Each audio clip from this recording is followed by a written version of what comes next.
Okay, so good afternoon, good evening, good morning, depending on the time you guys see this video. Today, I will be presenting my GE portfolio presentation. And yeah, without further ado, let's get started. So my name is Cesar Rocha, and yeah, this presentation is for CM124, labor relations. Okay, a little bit about myself. Um, I'm currently enrolled at Fresno State. This is the only school I've gone to post high school graduation. A little bit about things I enjoy doing are strength training. I love listening to music. I play rugby, actually. I quite enjoy it. I play rugby for Fresno State. And I just like sports in general, staying active, all that good stuff. Goals, I want to graduate with a bachelor's in construction management. Um, I'm currently a sophomore, so I have 2 more years left before I can graduate and receive my degree. And hopefully by that time, I receive an offer uh, from a general contractor. My goal is to work with the general contractor in the near future, um, in the commercial sector. Nothing wrong with residential, but I think commercial is really the way to go. I'm currently working with Harris Construction, and so far it's been a blast. I've been able to see different um, school like work for schools.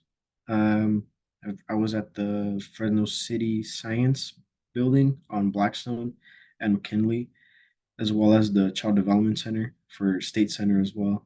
And I'm currently in Sanger. We're doing the Sanger West Education Complex on Fowler and Church. And yeah, honestly, I think it's really cool. I like the commercial sector and I hope to continue working with Harris and in that sector, notably. Then my motive for the topic was that unions a lot of time have the final say with their workers, and this can be a little bit controlling. It helps keep uh, organization and validity to the unions because it gives them a sense of authority and power, which can help, the union stay organized. But at the same time, it can limit, um, our union workers. And my topic is construction workers should not be required to get formal approval before working for a non-union contractor. The original statement is that they should be required to get formal approval, and I am going against that. Hence, why I believe they should not be required to get formal approval before looking for employment through a non-union contractor. And yeah, I think construction unions have helped workers exponentially. It's helped with their rights and help them get the pay that they deserve for the amount of work that they've been doing, the risk in the construction sector. But I believe they shouldn't be able to dictate where the employee necessarily works, if it's with a union contractor or a non-union contractor. In the end, they will still be affiliated with the union, so they still represent the union and everything that the union has to offer, even if they don't work with um, a union contractor for a period of time. Okay, my reasons for why I believe uh, construction workers should not ask unions for permission before applying for a non-union firm is worker autonomy, economic opportunities, skills transfer, and flexibility. So my first reason is worker autonomy. Union workers should have the freedom to choose where they work without facing restrictions from their union. Um, I think it's important. Our country is founded on the principle of, freedom to do what you deem is going to help you prosper. You have the yeah, you have the freedom to for prosperity in life, and I think the basic foundation of this nation should apply to the unions, or to our union workers as well. Yeah. So yeah, I believe they should be able to work without facing any restrictions. You never know when um your services are no longer required, and if you cannot find work with another union contractor, and you have people at home, children to feed. I believe work is work at the end of the day, as long as it's fair work. Uh, Number two, my second reason is economic opportunities. I believe that by allowing union workers to work for non-union contractors, they have access to a broader range of job opportunities, which can be important during times of economic downturn or in regions where unionized work is scarce. So, for example, say you apply, you get into the union up in the Bay for uh, any trade that you can think of. Yeah, I believe every trade has a union.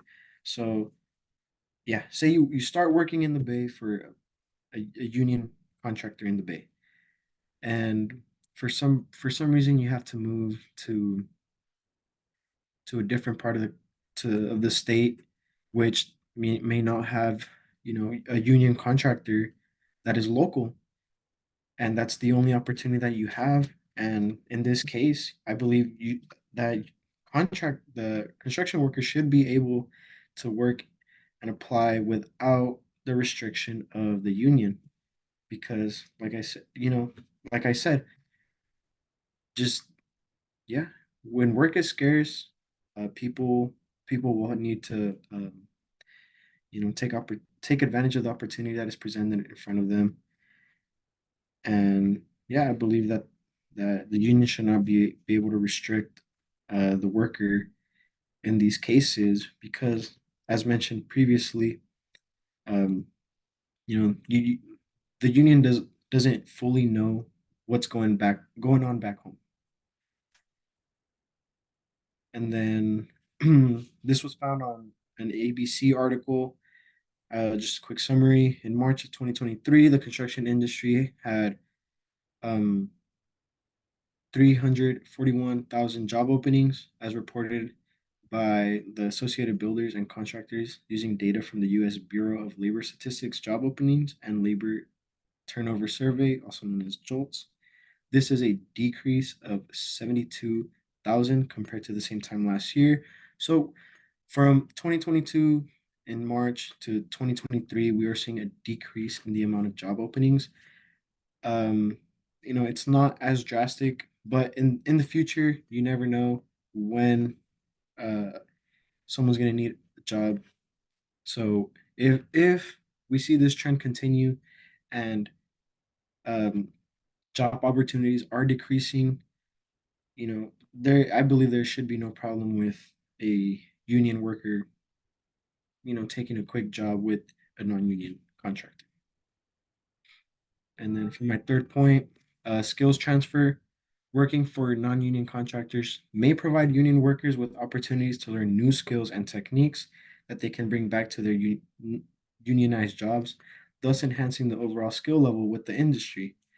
Yeah, unions are great. They show you a lot of skills in the trades, and when you go through the apprenticeship program, you're able to learn from the journeymen who have gone through the apprenticeship program. You piggyback off of them and the foreman, the seasoned um, union workers, if you may. And yeah, you're able to learn techniques, many different skills. But construction is a never-ending process. With every new day, there's always something new to learn. The new problem at hand or issue, and a way to work around it, or maybe sometimes you're able to learn how to perform the work in a more timely manner that is that can save the contractor money at the end of the day. So yeah, I believe you're able to learn not only with a union contractor but also with the non-union contractor. And yeah, you become a better skilled employee, and you can also bring back what you learned into the union and help uh, the upbringing of the future apprentices and everybody else in the union.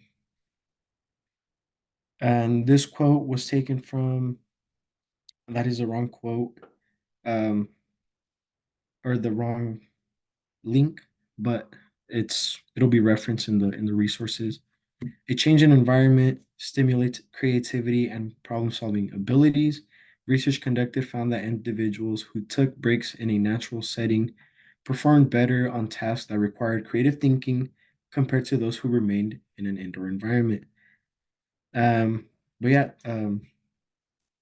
by indoor environment, you can interpret that as the same environment. Say you're working for the same place, and you're just seeing a lot of the same thing over and over again. It's really doesn't give you the opportunity to learn new things when you're stuck in the same place. So yeah, and then now on to our next point, our next and final point is flexibility. Um, I believe that requiring formal approval can be burdensome and time consuming for both workers and contractors, particularly for short term or freelance projects where quick decisions are necessary. All in all, this saves both parties time and money. Uh, yeah, by asking for approval, it's going to take time. It has to go through.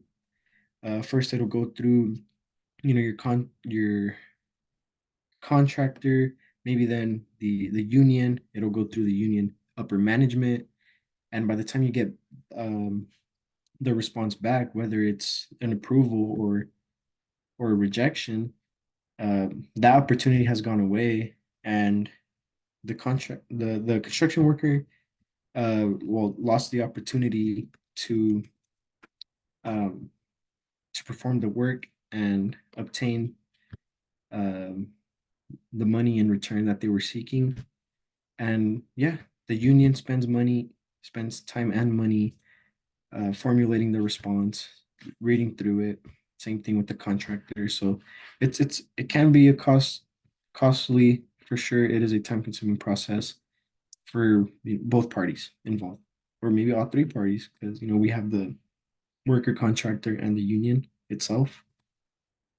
And in conclusion, we have worker autonomy. Workers should have the freedom to choose where they work without facing restrictions.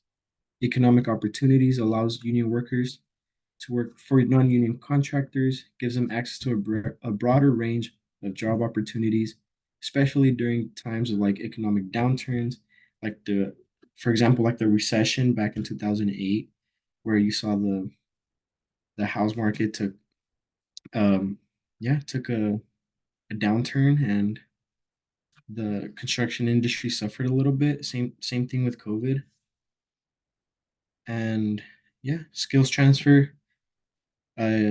Working for a non-union contractor can offer union workers chances to learn new skills and techniques, which enriches the overall skill set within the industry.